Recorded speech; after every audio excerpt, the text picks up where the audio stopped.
योगेश पवार यांच्याकडून आपल्याला मुलगीनं कोयना पुलावरून उडी मारलेल्याची माहिती मिळाली। त्यानंतर अग्निशमन दलाने क्विक ॲक्शन घेत त्या ठिकाणी पोहोचले। किती वेळात पोहोचला तुम्ही? 30 सेकंदात आम्ही पोहोचलो त्या ठिकाणी। परिस्थिती तिथे काय म्हणजे नेमकं काय घडलं काय? एका व्यक्तीनं एका मुलानं त्या मुलीला जस्ट बाहेर काढलेलं। आपण त्यांना थोडं रेस्क्यू आपलं CPR दिला, पोटातलं पाणी काढण्यासाठी प्रयत्न केला आणि फायरमॅन लिफ्ट देऊन आपल्याच टीमनं वरती आणलं त्यांना आणि आपल्याच फायर गाडीतनं या गाडीतूनच डायरेक्ट कॉटेज हॉस्पिटलला दाखल केलं। माझं नाव वैभव खंडागळे, मी उंबरकरून येत होतो।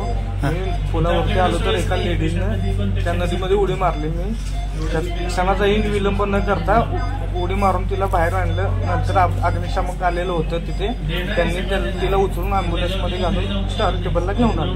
म्हणजे ती आता व्यवस्थित आहे? आहे। म्हणजे घटनास्थळावर तुम्ही बघितलं होतं, त्यामुळे तुम्ही लगेच उडी मारली?